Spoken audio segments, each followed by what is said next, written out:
ഇന്ന് ഞാൻ വളരെ പെട്ടെന്ന് എങ്ങനെയാണ് റോസ് സിറപ്പ് ഉണ്ടാക്കിയെടുക്കുക എന്നതാണ് കാണിക്കുന്നത്. അതിനു മുമ്പ് ആദ്യമായിട്ടാണ് നിങ്ങൾ ഈ ചാനൽ കാണുന്നതെങ്കിൽ ഒന്ന് സബ്സ്ക്രൈബ് ചെയ്യുക. തൊട്ടടുത്ത് വരുന്ന ബെല്ലൈക്കൺ കൂടി ക്ലിക്ക് ചെയ്ത് അതിൽ ഓൾ എന്ന ഓപ്ഷനിൽ ക്ലിക്ക് ചെയ്യുക. അപ്പോൾ ഞാനിടുന്ന വീഡിയോസിൻ്റെ നോട്ടിഫിക്കേഷൻ നിങ്ങൾക്ക് ലഭിക്കുന്നതാണ്. ഇതിനായി ഞാനിവിടെ 6 ചുവന്ന റോസ് എടുത്തിട്ടുണ്ട്. അതിൻ്റെ ഇതളൊക്കെ അടർത്തിയെടുക്കാം. ഇനി ഇത് 2 തവണ വെള്ളമൊഴിച്ച് നന്നായി കഴുകിയെടുക്കണം.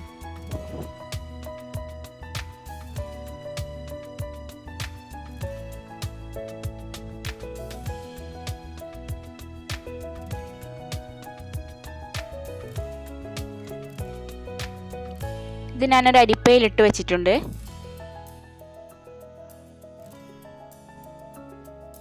ഇനി 1 കപ്പ് പഞ്ചസാരയും 1 കപ്പ് വെള്ളവും നന്നായി തിളപ്പിച്ചെടുക്കുക.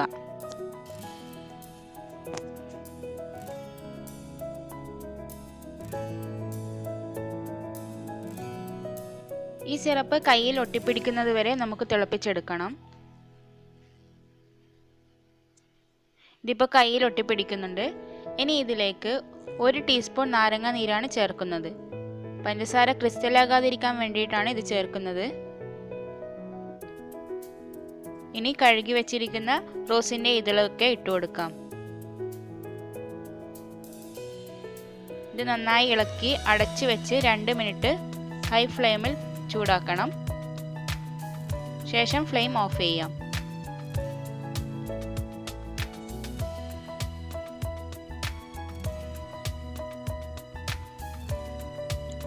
ചൂടൊക്കെ മാറിയ ശേഷം ഒരു അരിപ്പയിലൂടെ അരിച്ചെടുത്ത് ബോട്ടിലാക്കി സൂക്ഷിച്ചു വെക്കാവുന്നതാണ്. എനിക്കിപ്പോൾ ഈ ഒരു കളറിലാണ് റോസ് സിറപ്പ് കിട്ടിയിട്ടുള്ളത്. ഞാൻ ഇതിലേക്ക് 1 ഡ്രോപ്പ് റെഡ് ജെൽ കളർ കൂടി ചേർക്കുന്നുണ്ട്.